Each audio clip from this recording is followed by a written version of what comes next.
La série Masaya est sortie le 1er janvier dernier et elle a déjà suscité de nombreuses polémiques.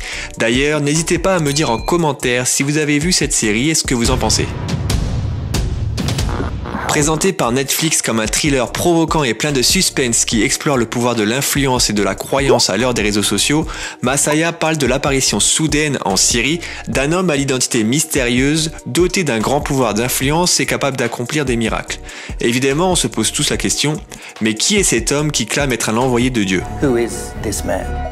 Is your world good? Is it evil? What you see will be your choosing. Certains pensent avoir la réponse en liant le pitch de Messiah à l'histoire portée dans les grandes lignes par leur tradition religieuse sur l'Antéchrist. Le faux Messie, aussi connu sous le nom de Dajjal ou Al-Masayah ad-Dajjal pour les musulmans. Une figure de l'eschatologie majeure en islam appelée à apparaître vers la fin des temps avant le retour de Jésus, le Messie. Dans cette vidéo, je ne vais pas rebondir sur les polémiques liées à cette série, mais plutôt à ce que dit la Bible par rapport au faux Messie. C'est parti! Dans la Bible, Jésus nous prévient que lors des derniers jours du monde se lèveraient des Christs contrefaits qui se présenteront comme étant le Messie et prétendront être le sauveur du monde.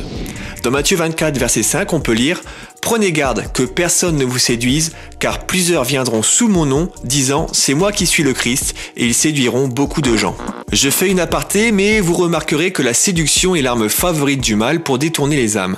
On le voit dans la Bible, mais aussi dans notre vie de tous les jours avec le type de personnes que l'on appelle les pervers narcissiques ou les imposteurs. Alors juste un conseil, faites très attention à vous. Ce n'est pas tout ce qui brille qui est bon. D'ailleurs, à la fin des temps, la Bible déclare dans Matthieu 7, versets 22 et 23 que ces personnes diront « Seigneur, Seigneur, n'avons-nous pas prophétisé par ton nom? N'avons-nous pas chassé des démons par ton nom?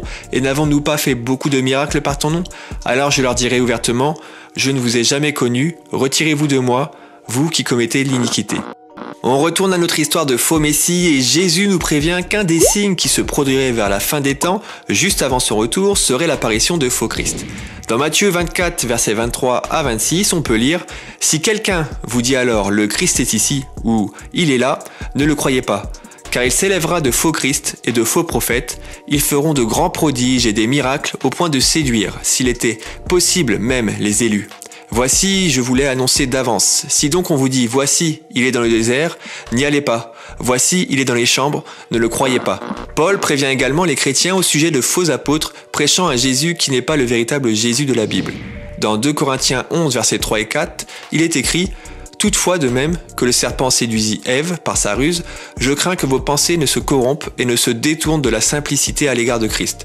Car si quelqu'un vient vous prêchez un autre Jésus que celui que nous avons prêché, ou si vous recevez un autre esprit que celui que vous avez reçu, ou un autre évangile que celui que vous avez embrassé, vous le supportez fort bien. » La question qui se pose alors est « Qui les partisans d'un autre Jésus soutiennent-ils vraiment ?»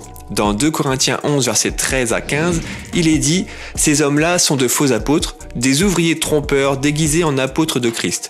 Et cela n'est pas étonnant puisque Satan lui-même se déguise en ange de lumière. Il n'est donc pas étrange que ces ministres aussi se déguisent en ministres de justice. Leur fin sera selon leurs œuvres. » Juste avant le retour de Jésus, un grand Christ contrefait fera son apparition sur terre. Dans 2 Thessaloniciens 2, versets 3 et 4, la Bible dit que personne ne vous séduise d'aucune manière, car il faut que l'apostasie soit arrivée auparavant et qu'on ait vu paraître l'homme du péché, le fils de la perdition, l'adversaire qui s'élève au-dessus de tout ce qu'on appelle Dieu ou de ce qu'on adore jusqu'à s'asseoir dans le temple de Dieu, se proclamant lui-même Dieu. Qu'adviendra-t-il de ce faux Christ et comment le reconnaîtrons-nous? La réponse est dans la Bible dans 2 Thessaloniciens 2, versets 8 à 10. Et alors paraîtra l'impie que le Seigneur Jésus détruira par le souffle de sa bouche et qu'il anéantira par l'éclat de son avènement. L'apparition de cet impie se fera par la puissance de Satan, avec toutes sortes de miracles, de signes et de prodiges mensongers, et avec toutes les séductions de l'iniquité pour ceux qui périssent parce qu'ils n'ont pas reçu l'amour de la vérité pour être sauvés. Le faux Messie est donc amené à être détruit, et tous ceux qui l'auront suivi également. Quelle clé peut-on en tirer pour nos vies aujourd'hui ? Je pense que si la Bible nous éclaire sur ce sujet, c'est pour que l'on soit un minimum prêt pour la fin des temps, mais aussi pour que l'on puisse avoir du discernement.